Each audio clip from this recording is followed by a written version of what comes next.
Welcome to course rep training. It's going well so far, right? Brill. Okay, so I'm not going to be able to see chat because of the way that I'm presenting, but that's also great because I've already said so I won't be able to see chat. So, cool. Right. Join the word cloud, add some thoughts, and I will give you guys a few minutes to do that.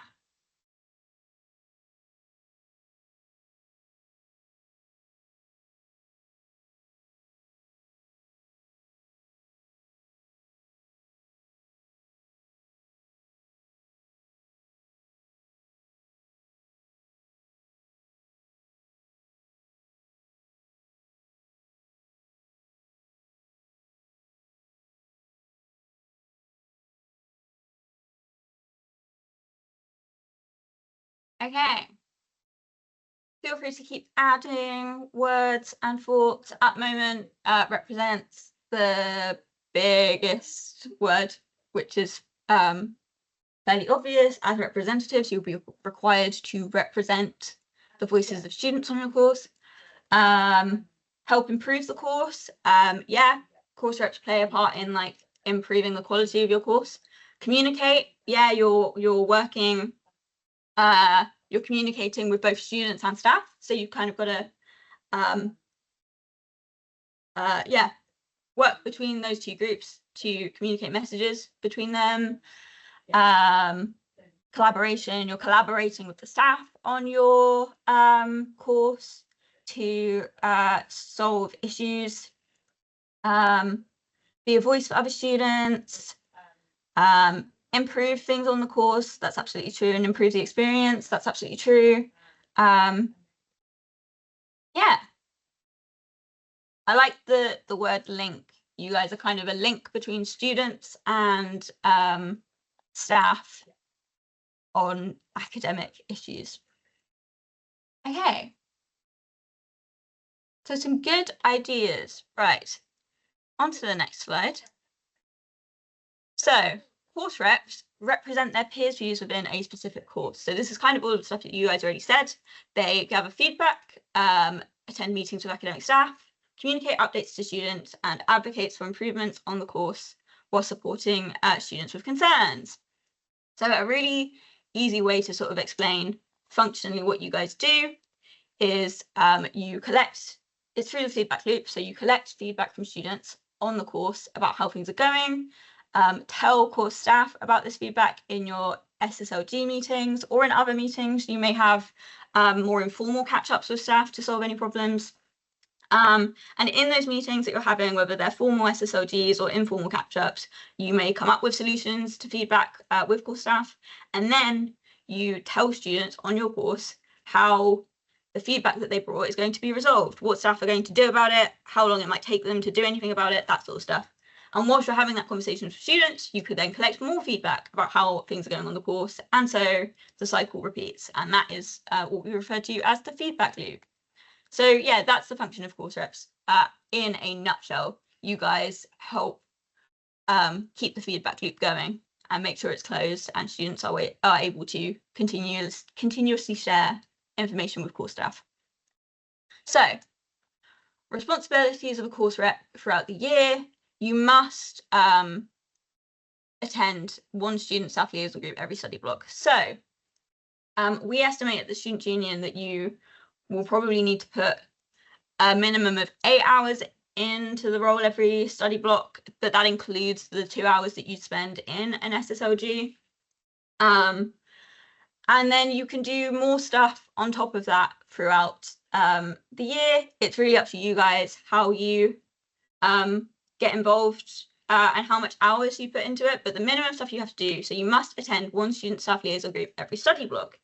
If you are on a sort of non-standard kind of course, so you might be a postgraduate student who studied over summer, or you might be doing an accelerated course where you study over summer, you will likely attend 3 student staff liaison groups because you have 3 study blocks in your year. Whereas if you're on a more typical course, which is normally undergraduate students who study on campus, and you take a break for summer, you only really have 2 study blocks, so you'll only really have 2 SSLGs in the year. On top of attending the meetings, you obviously need to spend a few hours ahead of the meeting collecting and writing up feedback. You'll need to submit feedback to every SSLG and share outcomes of every SSLG meeting with your course cohorts. On top of this, you can do other things. You may be invited to do more things with your department staff. So yeah, informal meetings, catch-ups. You might have like a monthly catch-up with your course leader, for instance. And then the Students' Union, we also have some more opportunities for you guys to engage with. So one of these, a really major thing that we do every year for you guys is the big rep meeting, which is kind of like a conference for all of our academic reps. This year it's going to be taking place on the 4th of December, and you'll all receive like a personal invite to RSVP to it. And yeah, this is mostly an on-campus event, and yeah, it's an opportunity for you guys on campus alongside any academic representatives at the University of Exeter, Cornwall, that we also support. You can share any feedback about things that are going on the wider campus with services that you guys share. So that could be stuff to do with campus facilities. One year we had like a table on sport facilities on campus, but it could also be how you guys access accessibility and well-being, for instance. We've had a table from them. And yeah, we also have academic tables like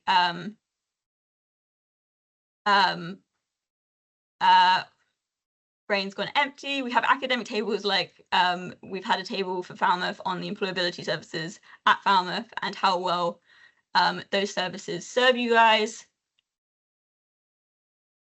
And stuff like that. So that's the big rep meeting. Other stuff we do at the Students' Union, we're hoping to do more big rep network events. We launched that last year, and these will be opportunities for you guys to meet other students who are also course reps, share your knowledge, share what works for you in the role, share with us at the Students' Union what you might be struggling with or what you might need advice on, and then also just do some like sort of skill building opportunities, CV building opportunities, stuff that makes the role worth it for you guys. And then also there's an opportunity for you guys to get involved in Student Forum, which I will ramble about a bit more later. So who you'll be working with on your course, the key person, the key staff member that you'll be working with is your course leader. They're the person who will receive and action your feedback. So in student staff liaison groups, for those of you that have them, the way student staff liaison groups are structured can depend on department. Sometimes some of you will have your head of subject present.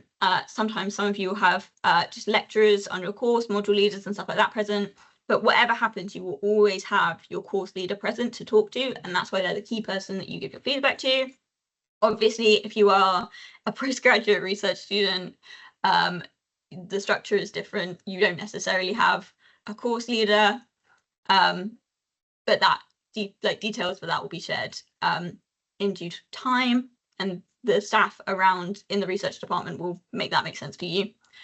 So if you are an undergraduate on-campus student, you will also have your department rep, who is the chair of your student staff liaison group meetings. So they lead the meeting and put together the agenda for the meeting. So you submit your feedback to them so that they can put together the agenda for the meeting. They make sure that your feedback is heard by staff, basically.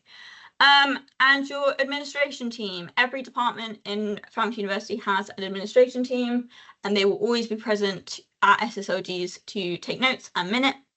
And they also schedule when the meetings will happen and put them into your calendars.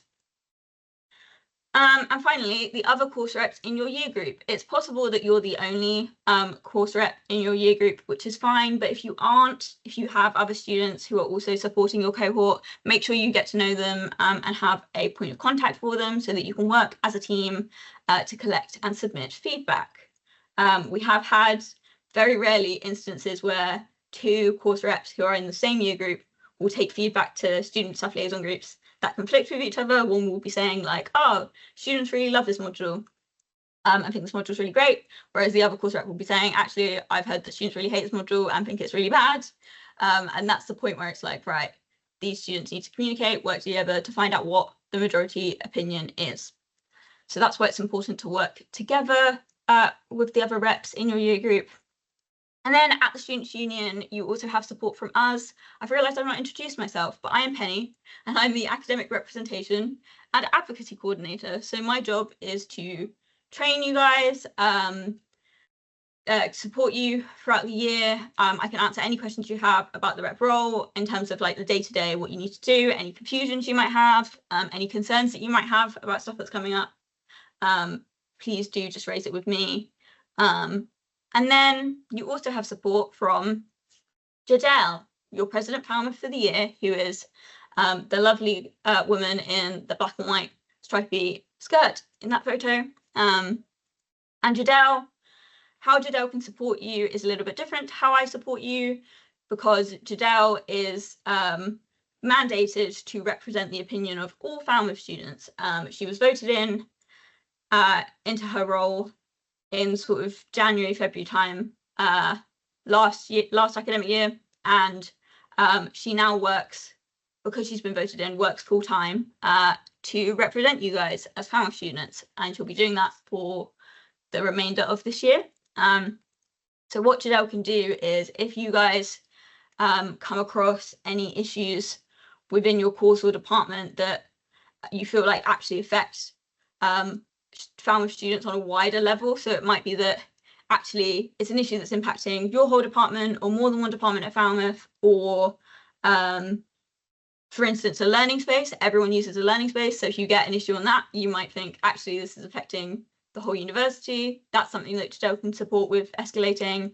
If you guys have feedback in terms of your whole experiences, like for instance, if you're studying a non-standard kind of course, if you're studying online, you might have feedback that's just about the online experience, not necessarily about your specific course experience, that Jadelle can help you escalate with the university, or the experience of Falmouth campus students. If there's an issue that's specifically affecting students who study on Falmouth campus rather than Penryn campus, that's an issue that Jadelle could help promote and lobby for change for. So yeah, Jadelle sits in meetings with the Vice Chancellor of the university and all of those higher up staff. She's so she's got links that can help escalate any really important feedback, and so she can help you in that kind of way. So signposting. The purpose of the course rep role is obviously to represent the widest opinion on your course, the biggest majority on your course. Like let's start that again. The point of the course rep role is to represent the majority opinion on your course, particularly on issues that are academic. But because of the nature of a representative role, it's quite a supportive role. You may still have students coming to you with personal issues that are really affecting them. If you can see that a student is really struggling and needs sort of well-being and emotional support, please do direct them to the well-being team. I will share a leaflet that the well-being team have distributed after this session in the chat, and also you can find more information about welfare on the SU website. And we also at the SU have support for students who may be struggling with personal issues. Our SU advice service, our advisors, Joe and Katie, they offer practical support on a variety of issues. And this support is free, confidential, and also impartial. If you don't know, the Students' Union is a independent organisation to the universities. And that's essentially so we can be impartial on any issues you may be having with the university itself. So in the case of you guys as course reps, it's very rare that this actually happens, but if you have a situation where you're working with course staff, but you feel like actually your lecturers are unfairly punishing you because you're a course rep, they don't like the feedback that you're raising, so you might think that they're marking you unfairly and stuff like that, you can come and talk to us at the Students' Union and we can make sure that that's all sorted and that's not happening, because that's not fair on you guys. In the case of advice, their impartiality comes in on cases such as academic appeals. If a student wants to appeal a grade, or academic misconduct. If a student might be accused of something like plagiarism or another kind of academic misconduct, Joe and Katie can provide impartial advice on those issues. They're not going to tell you off or accuse you of snitching on the snitch to the university about you. They're not going to call you out, basically. They're going to sit with you and give you impartial advice on how you can navigate that issue. So yes, you guys as course representatives can't support with things like academic appeals and academic misconduct, even though you are academic representatives. The reason for this is just that you're not trained, and it wouldn't be fair on you to be forced to put a student through that process. So if you do have a student come to you with an issue like that, please do just refer them to student union advice and they can support accordingly. So how do student staff liaison groups work? A student staff liaison group is a collaborative forum where student representatives and academic staff meet regularly to discuss and address issues related to academic programs. In short, you work directly with your course leader to solve problems. As I said earlier, your course leader will be your key contact throughout the year, so they'll be the one who is able to support you with any problems. So the purpose of SSLGs, as a quick breakdown, so first of all, SSLGs are really useful for enhancing communication within your course and within your department. They are essentially the only formal way for you guys as students to solve any issues on your course and give feedback on your course in a way that's sort of like a live response, like staff can act on what you're saying and you can see resolutions happening slightly or fairly quickly, hopefully. There are other ways for you to formally give feedback to the university about your experience. For instance, module evaluations. Every time you complete a module, you'll be asked to evaluate it and share your thoughts on it. But that feedback is typically only used to review the module for future students, whereas in student staff liaison groups, you can talk about issues that might be able to be changed before you actually graduate. So that's one purpose of SSLGs. Another purpose, improving academic quality. If you aren't aware, the minutes and the notes from student staff liaison group meetings are public. So any student, regardless of whether they're a course rep or just a run-of-the-mill student, should be able to access the minutes of their student staff liaison group meetings so that they can see what changes are being made on their course. Equally, if your course leader or another member of staff who is present at the student staff liaison group is in a different meeting at the university that doesn't have a course rep or an academic representative present, and an issue comes up that they know how students feel about because of student staff liaison groups, they can bring those the minutes from SSLG meetings to that meeting and say, hey, I know how students are feeling about this issue because they raised it in the SSLG. Here's the evidence. So that's another way that minutes from SSLGs may be used. In a wider university context, student staff liaison groups are part of a department at the university called QAE, which I believe stands for Quality, Assurance and Enhancement. And that whole department is dedicated to making sure that your courses are of a high standard and you guys are getting what you're paying for. And so student staff liaison groups play a part in ensuring that the courses are of high quality. So another purpose of SSLG is obviously addressing concerns. As I've said earlier, it's a forum where staff can hopefully respond to issues quite promptly, encouraging collaboration. Student staff liaison groups are spaces where you guys can work with staff to resolve issues on your course. So please don't feel afraid to suggest solutions to any problems that you may be raising with staff. It may be that you collect some feedback where students say, this is a problem that we've noticed on our course, and this is what we think you can do about it. So you could be representing the opinion of how students would like to resolve the issue themselves. It could be that you have a personal opinion of how staff might go about solving an issue. And equally, you may not have a solution yourself. It may be a more complicated problem, that's fine. But if you do think, actually, maybe if you tried this, this might work better for students, please don't feel afraid to say that. And finally, overall, the point of student staff liaison groups is to enhance your student experience. The point is to ensure that the course that you're studying fits and works for the students who are studying it. So it's all about making sure that your courses are working for you. So what to do before, during, and after SSLGs. So before the meeting, please be sure to respond to the email invite that you'll receive from your department admin team. If you can't make a student staff liaison group meeting, please do still submit feedback to be discussed. How you submit feedback is different depending on what kind of course you're studying, but we'll talk about that in a minute. Collect feedback alongside the other reps in your course year group. As I said earlier, it's really important that you work together with the course reps in your year group to make sure that you're on the same page, have the best outlook of what's going on your course. And finally, submit feedback ahead of time via the online SSLG tool or to your department rep, and I'll talk about what the differences are between those approaches in a bit. So during the meeting, turn up on time, obviously, don't be late. Take notes on how staff will respond to the feedback you and the other course reps in your year brought to the meeting.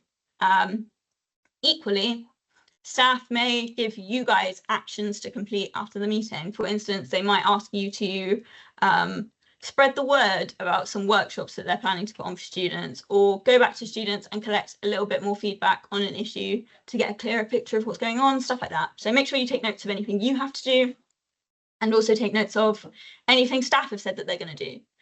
And finally, another fairly obvious one, but don't talk over others, allow everyone a chance to talk. SSLGs can be quite busy meetings, so just make sure you're being respectful of everyone who's in attendance. And finally, after the meeting, feedback to your course cohort on the actions staff are taking to resolve any problems or implement any new ideas for the course.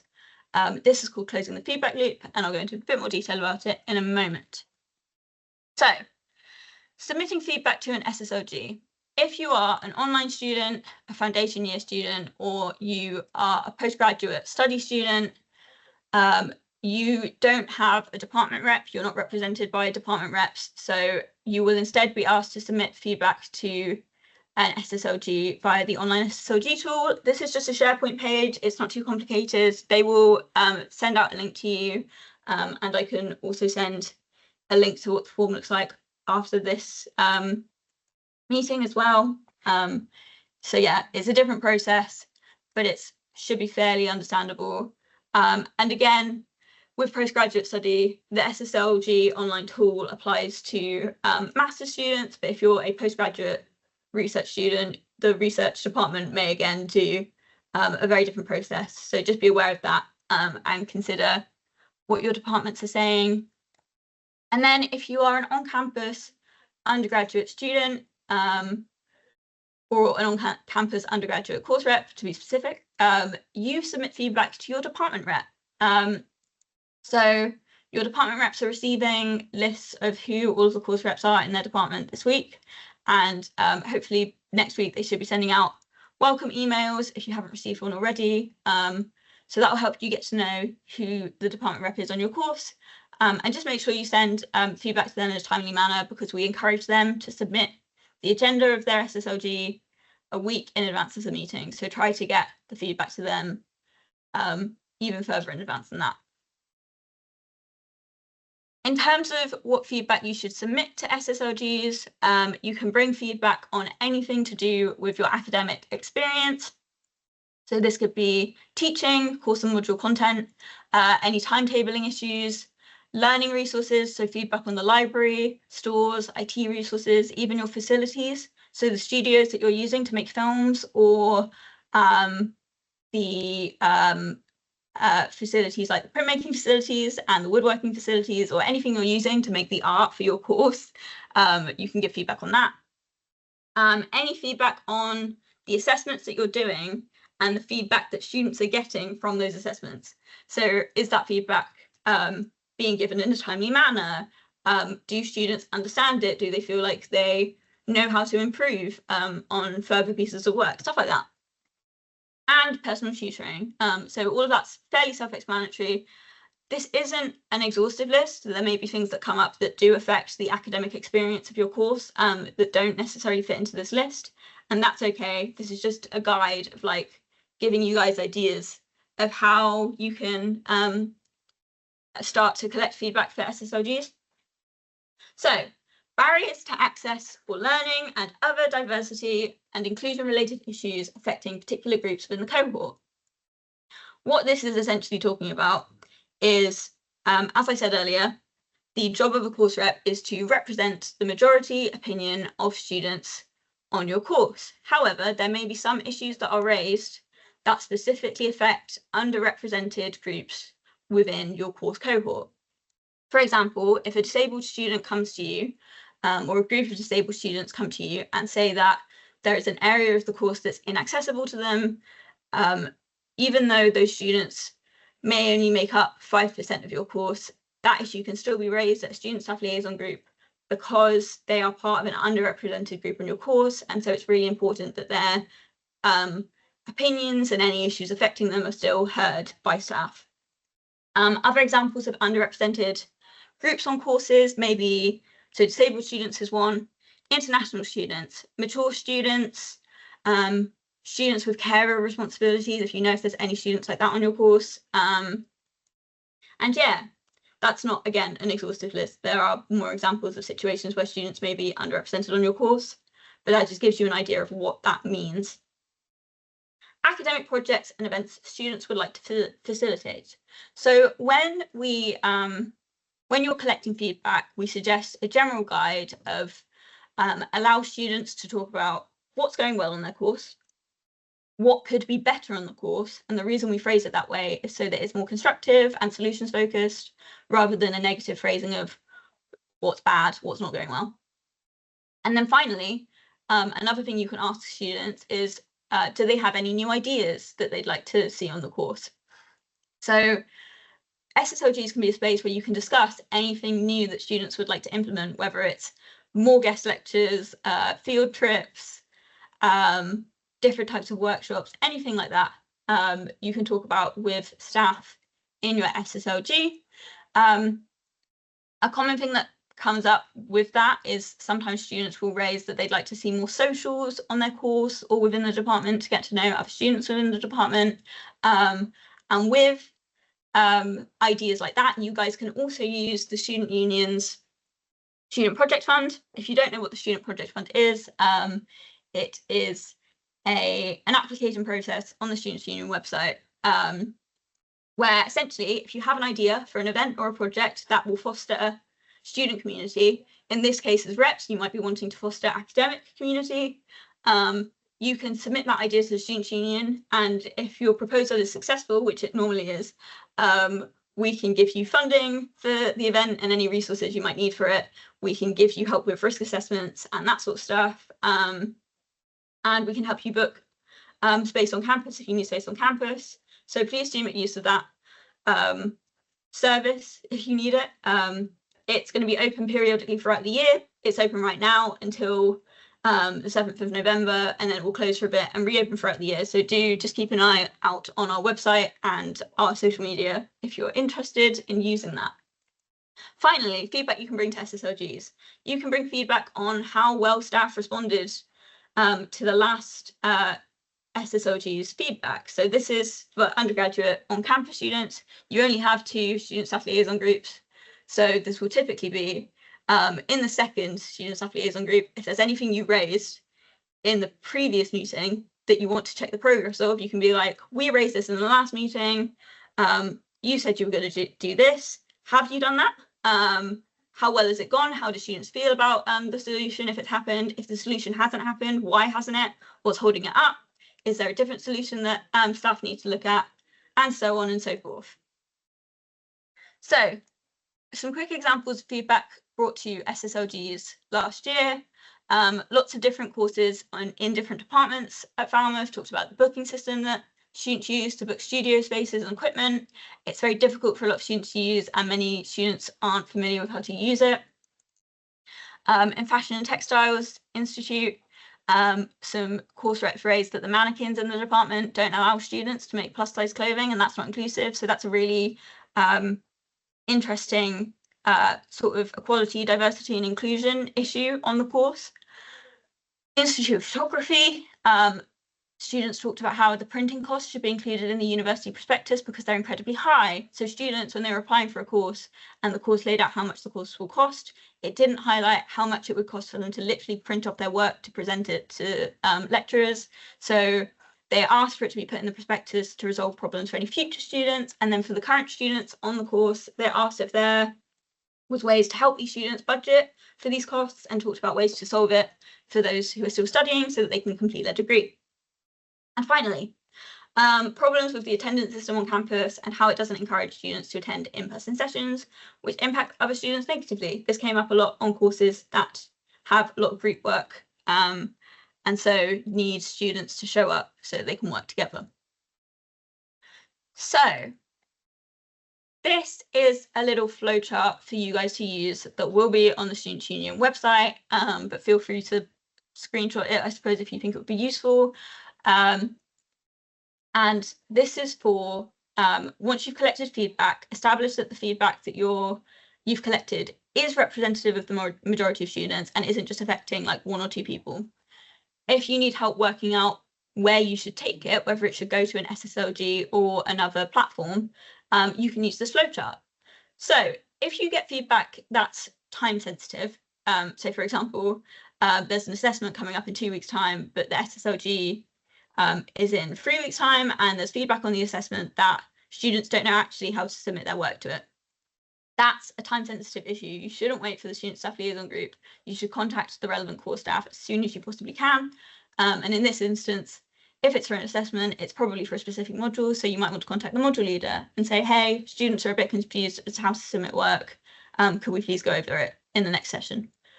If it's feedback that can wait for a response, it's not time sensitive, but you do feel like there's still a simple solution to it, you could also raise that with staff ahead of a student staff liaison group. You don't have to wait. So yeah, that would just be a case of contacting whoever you think the relevant staff member is. And if you're not sure, you could just contact your course leader and just let them know, say like, hey, students have raised this issue with us, the reps, and we were thinking there might be a simple solution. Do you think there's an easy way to solve this, or would you like us to wait and bring it to the student staff liaison group? And the worst thing that will happen is the staff member will respond saying, hey, this isn't actually easy to solve. Could you take it to the SSLG? You may get feedback about your whole department that you want to raise with your department rep. For undergraduate students, you'll already be emailing them with feedback anyways. So it could be that you email them with your feedback and just highlight, hey, we think this issue is affecting the wider department. If you could like look into how it's affecting other courses, that'd be great. For courses that aren't represented by a department rep, issues affecting a wider department can still go to a student staff liaison group. So if you're a master's student that's getting feedback on facilities that undergraduate students would use, just take it to your student staff liaison group so that staff are aware. And yes, so if you get feedback that's about the wider university, so it may be feedback that is still academic, but like I mentioned earlier, it could be about something like the learning space, which all students use. Your course staff won't necessarily be able to action that directly because they aren't in charge of managing the learning space. Or it could be feedback about the wider university that isn't academic at all. It could be about parking on campus, boards of residence, the wellbeing services, accessibility, any services basically that your core staff don't directly manage. There are other platforms that you can take it to as well as your SSLG if you think it's appropriate for the SSLG, but some non-academic feedback, like things about parking, like things about the cost of the stannary, aren't really related to your course, so you might want to take them through this platform instead. So if it's feedback where you have a solution in mind, you can raise the feedback on Make a Change. So Make a Change is a thing on the Students' Union website. It's a page on our website that basically operates like a petition site. So you submit your idea of what you want to see changed, and other students can upvote it if they like the idea or downvote it if they don't particularly like the idea. And then if it gets enough upvotes, it will be taken to Student Forum. And Student Forum is a big town hall meeting that Students' Union runs that any student can attend, whether you're online, on campus, postgraduate study, undergraduate study, you can attend Student Forum. So yes, Student Forum will be a hybrid meeting. So if you're an online student, you can still join from wherever in the world you are. or if you're an on-campus student, but you can't make it to the particular campus that the meeting is on that day, but you still have the free time to attend, you can join from the comfort of your own home, for instance. And yeah, Student Forum is a space for you guys to discuss things that you want to see taking place on campus, discuss any ideas submitted to make a change, hold your sabbatical officers at the Students' Union accountable. They'll talk about what they're working on because they have manifestos that they're supposed to complete by the end of the year, stuff like that. And Make a Change as a platform, it can be used for a variety of things. So in the past, students have submitted an idea to get sleeping pods on campus. There was an idea to get a skate park on campus, which I believe was successful, and getting the skate park on campus is in like the planning stages of like where they'll put it, building it, etc., etc. But it can also be used for slightly more political things. So some students put a idea to have all of the career services on campus for both universities be fossil-free careers. So essentially meaning they won't advertise any jobs with like oil companies, fracking companies, etc. So yeah, what you can do with Make a Change really varies. If you would be interested in being a part of the wider student community, please do check it out. And just a disclaimer, Make a Change is part of how it's a way for you guys to control the direction that your student union goes in.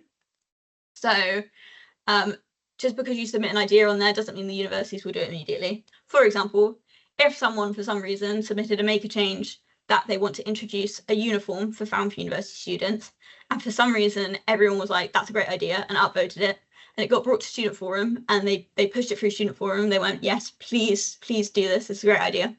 Falmouth University wouldn't overnight be like, yeah, okay, we'll introduce a uniform for Falmouth University students. What would happen is we at the Students' Union would have a mandate to lobby on that issue with students. So Jadelle, when she's sitting in meetings with the Vice-Chancellor, will be able to go, by the way, students really want to have a uniform. How are you going to make that happen? And then they have those conversations. So yes, if you get feedback about the wider university where you don't really feel like you have a solution, and there's not really something you can campaign on, essentially, you just really need to talk to someone about it, please don't hesitate to get in touch with your sabbatical officers. That email is a shared email that they can all access. So if it's an academic issue, it will probably go to Jadelle, but if it's a non-academic campus issue, it may go to your vice presidents, Fina and Moquetta. An example of where this has worked in the past is obviously it's kind of an unspoken agreement that food on the campuses here is very expensive. The shop's very expensive, the stannery is very expensive. And so that was raised to our sabbatical officers last year. And the way one of the vice presidents at the time, Phil, approached the issue was obviously capitalism still exists and it's quite hard to get rid of the concept of things being expensive.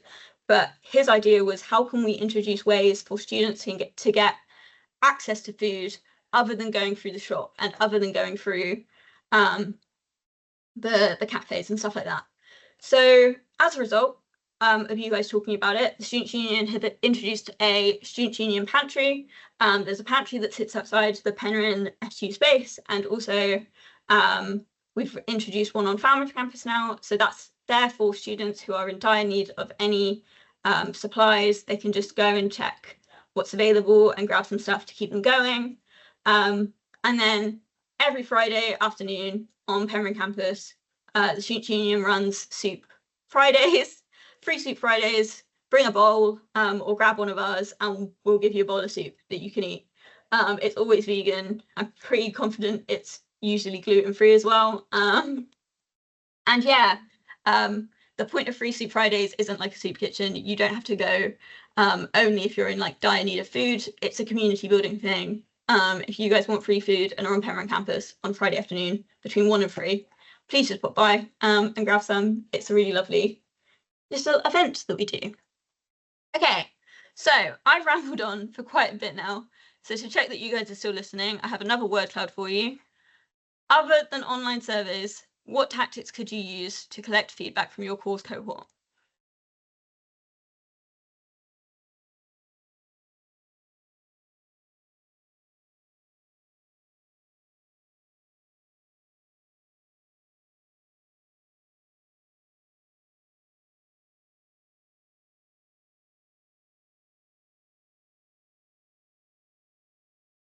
Okay, keep submitting ideas. I'm loving seeing what you're submitting. But as a quick disclaimer, this isn't me saying that online surveys are bad. Online surveys are great and can be really useful to you guys, especially if you study entirely online. The reason why I put this in is because typically there can be a moment in the year, especially for undergraduate students on campus around the second SSLG, where students may drop off the face of the earth and you may be sending links out to surveys to get feedback, and students aren't really responding to you. So this is just a way to think, how else could you be collecting feedback to back up anything you collect through a survey? So, yes. Something that I can see immediately is the suggestion box. This is a great idea.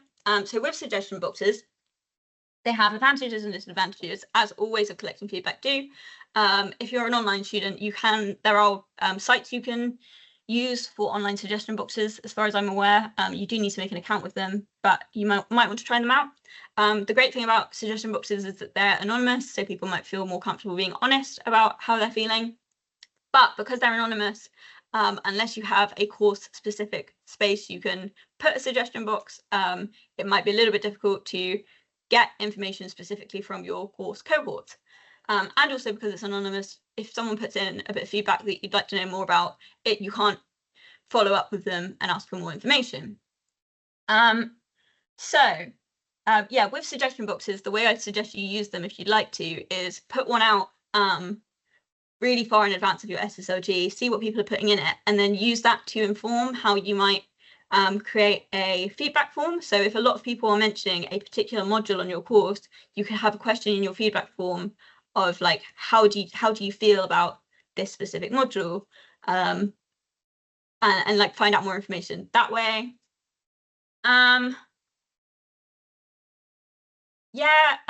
Someone's written, set up a voluntary meeting. That's a really nice idea. And an in-person walk-in, that's a really great idea. Basically having drop-ins or office hours for you guys as reps. One way that you could do this is you might want to every couple of weeks after a particular lecture or seminar that you have at the same time, ideally, you could say, right, after this seminar or after this lecture, I'm always going to be hanging around for half an hour in like the Daphne du Maurier building on Pembroke campus where the lecture was held, or stuff like that. If you're an online student, you might want to have an open team meeting that you always invite people to, and they can jump on and chat to you after any live lectures. And you can do that to also organize your time. You might say, okay, every week I'll spend the afternoon in the library to work on projects, and I'll dedicate the last hour of that time to a rep drop-in. So every week, like on a Thursday afternoon from 3 to 4, students can find you in the library if they want to give you feedback. What other things have you suggested? WhatsApp group for online cohorts. Yep, group chats are great. People are typically more likely to check group chats than they are their emails, unfortunately.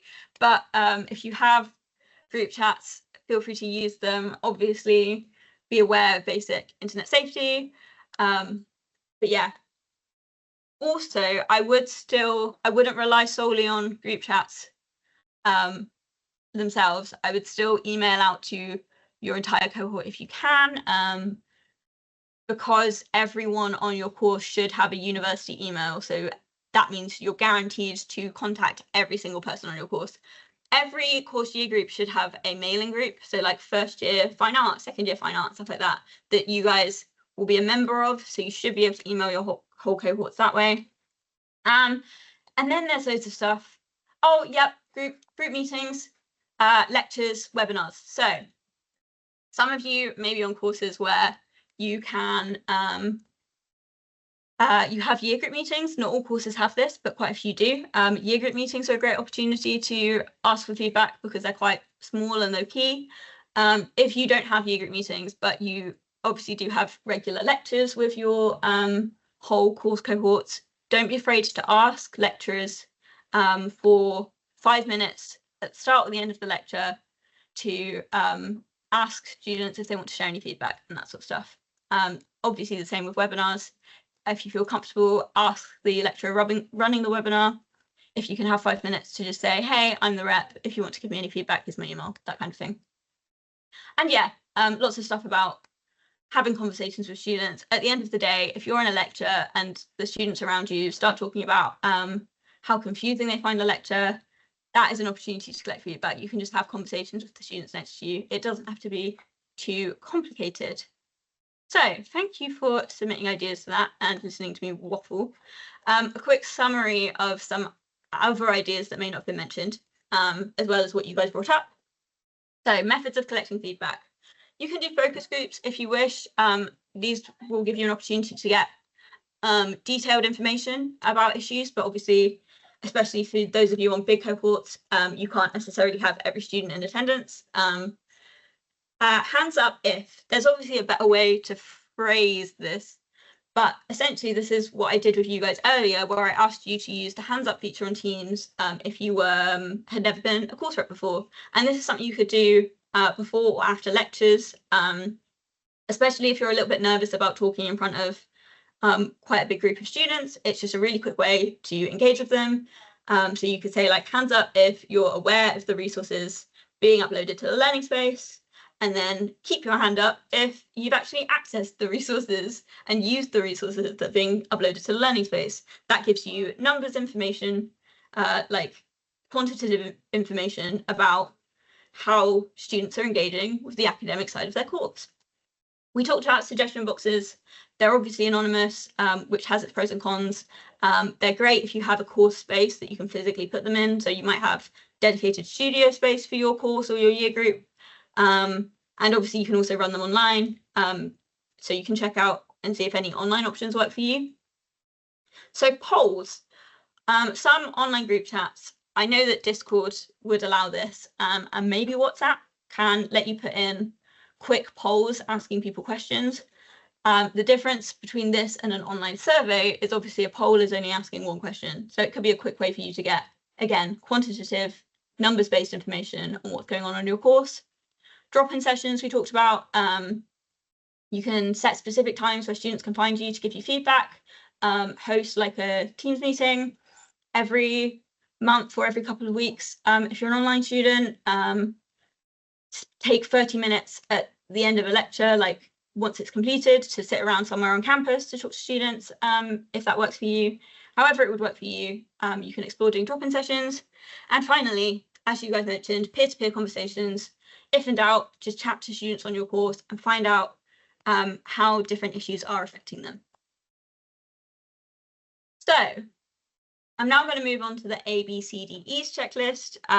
This is a checklist for you guys to check that the feedback you're collecting is actually representative and suitable for a student staff liaison group. So this is after you've collected all your feedback, worked out what you plan to submit. You can just double check that it's appropriate. So in the checklist, is the feedback accurate and appropriate to the SSLG? Is the feedback balanced? Is it constructive, depersonalized, and is it evidence? So what does this mean as a breakdown? Is the feedback accurate and appropriate? This means, is there enough detail to clearly explain to staff what the issue or the new idea is that students want to see solved or introduced? So obviously the way you can demonstrate this is just making sure that you're giving clear and concise information about the feedback. Point, evidence, explain is a really easy way to structure how you're writing the feedback up. It's good to try and provide as much detail as possible, as concisely as you can, because Falmouth staff typically really like to review agendas for SSLGs ahead of time and check that, check what feedback's being submitted and see if they can think of ways to solve it before the meeting. That way the meetings feel more productive, you kind of get more done. So that's quite useful. And then checking if it's appropriate. Is the feedback actually focused on topics relevant to an SSLG? We talked about that earlier. It needs to be focused on your academic experience and your course. If you're not sure if your feedback is relevant for an SSLG, you can check the flowchart that we talked through earlier to see if it's appropriate. So, is the feedback balanced? What this means is that the feedback needs to be representative of as many students on your course as possible, and you need to try to understand the experiences of students from different backgrounds and reach out to students on your course that you may not normally interact with often. If you have more course reps in your year group, that might be easier because they might be in different social circles, take modules that you've not taken, or be in seminar groups that you're not in. And yeah, the way that you demonstrate this in your feedback is just briefly mention how you collected your feedback, and if you can, how many students responded. It gives an idea to staff of the range of opinion, and yeah, it's just a bit of transparency. So yeah, if you say 24 out of 30 students responded to the feedback survey and said this, that gives them an idea of, okay, this issue impacts at least 24 students. If you don't manage to reach out to like what would be considered a majority of your course, staff are fairly lenient with that as long as you're honest with them. So if you've got 90 students on your course, for instance, but you only managed to collect feedback from 30 of them, you just need to say, by the way, we really struggled to collect feedback, so this might not necessarily impact a majority of the course, but we know that 30 students are feeling this way. This is what they talked to us about. And staff can be fairly flexible around that. So is the feedback constructive? This means that the feedback should look at what's going well on the course alongside what could be improved. So you can demonstrate that by suggesting solutions to any issues that you're raising, or at least show that you're open to being part of the solution and working with staff to solve the problem. And you can also provide positive feedback about the course, as well as sort of negative feedback or ideas. Positive feedback still has a function. So the purpose of positive feedback is to reinforce that students like things and they want staff to keep doing those things. So if there's like a series of workshops on the course that students are really loving, let staff know that these workshops that have been introduced are really great and students are loving them, because then they know, okay, we'll keep doing those for future years, and we might introduce them into like the third year of the course, and stuff like that, so you guys can keep doing them. Stuff like that. At Falmouth as well, I'm aware that there can be instances where staff introduce things like workshops, and they're not necessarily well attended, but the students who do attend them really find them valuable. So it's okay to be like, we know that from your perspective, this thing hasn't worked well, but from the perspective of the students who got involved, they really loved it. And then like staff can sort of process, okay, so it did sort of work. How can we, get better attendance for these things and stuff like that? So yes, positive feedback is also useful. Is the feedback depersonalized? So I've ranted at you guys for at least an hour now, and there's been a lot of information that you may not take in. If you take nothing away from this training session, please remember that your feedback that you submit to SSLGs should not name individual students or staff. It may be that you're able to anonymize feedback. So in the case of students, if you're going to quote a student, don't say so-and-so said this, just say a student said this. If it's feedback where students are saying, oh, so-and-so's lectures are really confusing, it might be possible that actually you can change that so that instead of naming a particular lecturer, it might just be actually students are really struggling with lectures on this specific module. They all relate to a specific module. So you could say lectures on this module with this module code have been found confusing by some students. If it's feedback about an individual staff member that you cannot separate from them, because, for instance, it's really about their sort of conduct and how they interact with students and how they run their sessions and how they behave, stuff like that. Please don't raise it at student staff liaison group just because student staff liaison group minutes are, as I mentioned earlier, they're public, so they can be seen by anyone, and it's just not a great environment or good practice to be having conversations in that kind of environment. As well, you may be having your SSLG with students in other year groups or on other courses who don't necessarily know the staff member, so it's kind of calling them out. So if you get feedback about a staff member that's negative, you can't anonymize the feedback. What you can do instead of raising it at the student staff liaison group is raise it with the staff member who is above the lecturer that this feedback is about.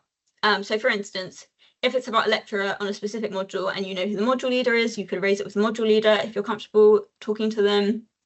If in doubt, raise it with your course leader.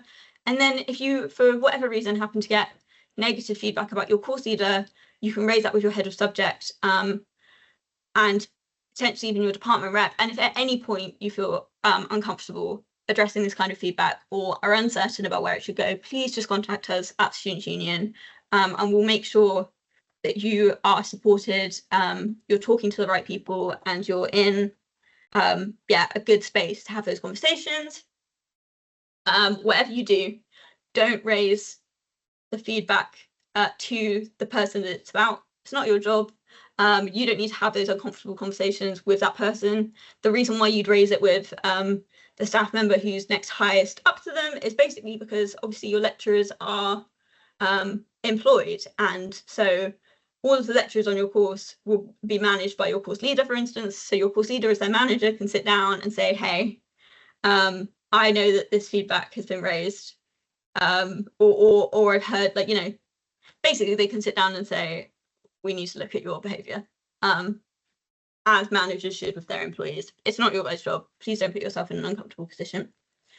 I hope that makes sense. The final part of the ABCDEs of feedback is evidence. You need to prove that the feedback you're raising in student staff liaison groups came from your course cohort. It's not just your personal opinion. It's not just the opinion of one or two people. It's the opinion of a significant chunk of your course. And you can do this by using statistics to show how many students the issue is impacting, quotes to detail how it's impacting those students, and use this information wherever appropriate. It may not always be appropriate to use statistics, or you may not have quotes relating to certain issues. Just do your best to demonstrate that you're not just representing your personal opinion.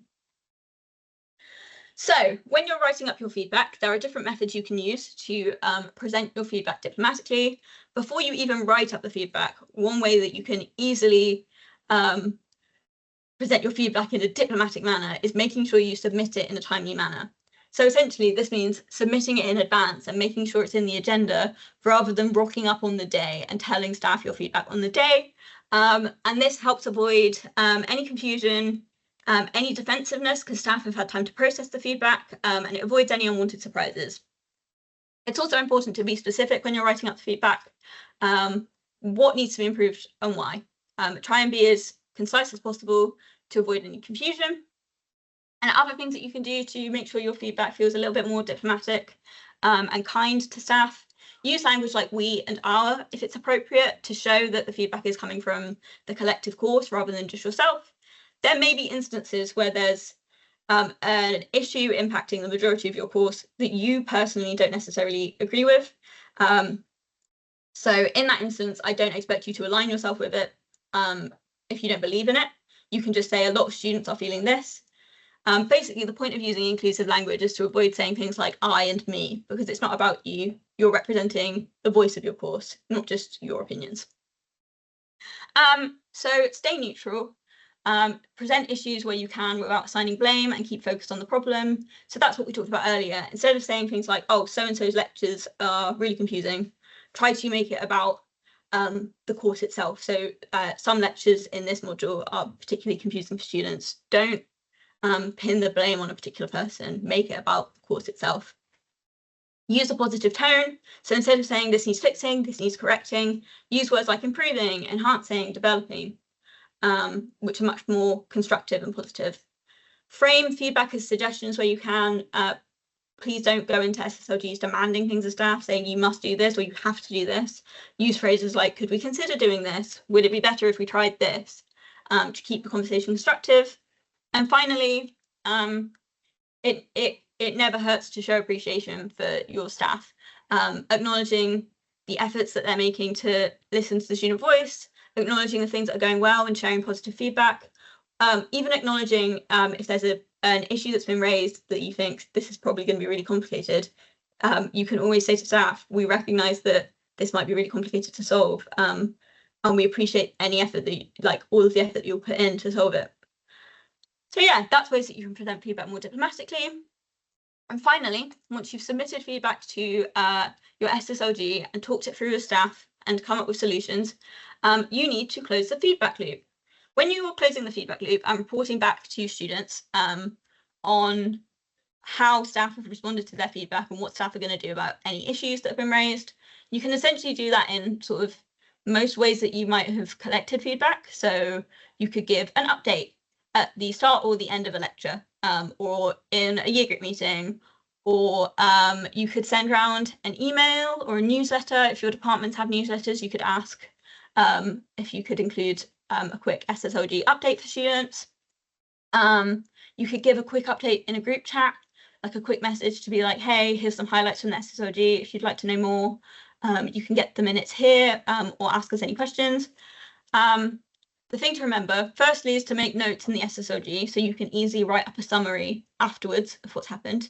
And secondly, when you are closing the feedback loop, give students the opportunity to ask any follow-up questions or give any follow-up feedback. It doesn't have to be in that moment. So if you're giving an update in a lecture at the start of the lecture, you don't necessarily want to be like, does anyone have any questions? Because we've got to get on with the lecture. But you may just be like, if you have any questions or want to give us more feedback for the next SSLG, you can email us at whatever your student emails are. So yes, that's how to close the feedback loop. So throughout your year as a rep, if you need any help, you can reach out to us at the Students' Union, the academic representation team. Our general email is studentvoice@thesu.org.uk.